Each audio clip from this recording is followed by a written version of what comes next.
Cette formation a pour but de présenter la fonction si. J'utilise ici Excel, mais cette fonction s'utilise de la même manière dans d'autres tableurs comme LibreOffice Calc. Prenons un exemple scolaire avec 3 étudiants qui ont obtenu des notes à 3 unités d'enseignement. Je calcule ici la moyenne au moyen de la fonction moyenne. Alors prenons d'abord un cas simple. Les étudiants qui ont obtenu une moyenne d'au moins 10 réussissent à l'examen. Je vais commencer à saisir la formule. Pour signifier qu'il s'agit d'une formule, je saisis le signe égal. Et puis, je commence avec un si. Voilà. Et Excel m'indique que la fonction si comporte 3 éléments. Le test logique.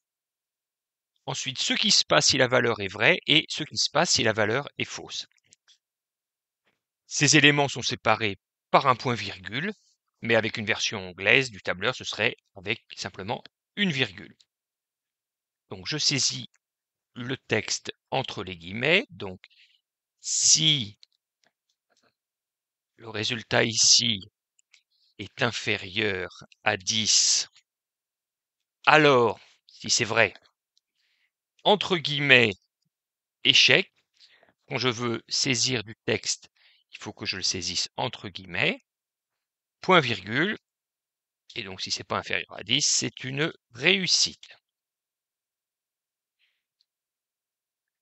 Je valide, et je recopie ma formule vers le bas, et on voit que Marie est en échec. J'aurais obtenu les mêmes résultats en testant si la moyenne est supérieure ou égale à 10. Donc je vais corriger ma formule. Égale si la moyenne est supérieure ou égale à 10, alors réussite. Et pour éviter de faire apparaître échec, eh bien, je vais saisir, je veux que rien ne s'affiche dans ce cas-là, donc guillemets, guillemets, texte vide. Je ferme la parenthèse, je valide, je recopie vers le bas, et Marie, eh bien, il n'y a pas de résultat. En langage naturel, la fonction que je viens de saisir est si la moyenne est supérieure ou égale à 10, alors afficher réussite, sinon ne rien afficher.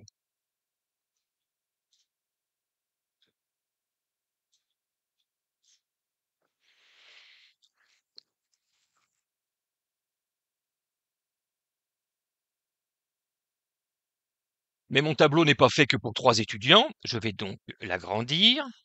Je vais jusqu'à 10 étudiants. Je saisis de nouvelles données.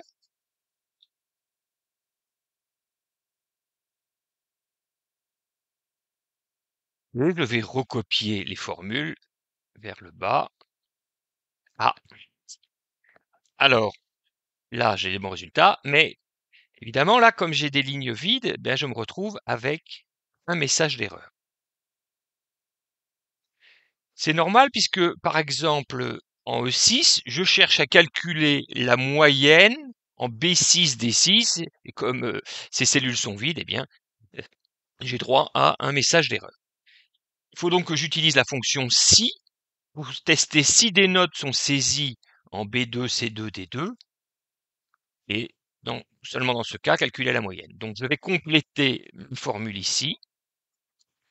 Si, j'ouvre la parenthèse, si je vais utiliser la fonction somme, donc si la somme des 3 cellules B2, C2, D2 est supérieure à 0, alors calculer la moyenne. Sinon, point virgule, ne rien afficher, guillemets, guillemets, je ferme, je valide, je recopie. Donc la formule que je viens de saisir en E2 est la suivante. Si la somme des cellules de B2 à D2 est supérieure à 0, alors calculez la moyenne des cellules de B2 à D2, sinon ne rien afficher. Dans la colonne F, on voit bien que ici, à partir de F6, il y a un problème, il ne devrait pas afficher réussite. Dans ce cas-là, il va falloir utiliser des si imbriqués parce qu'il y a 2 conditions, ou alors il faudra utiliser la fonction OU. J'aborde cette question dans une autre vidéo. Je vous mets dans la description de cette vidéo un lien vers la vidéo abordant les fonctions si et OU. Maintenant, à vous de jouer.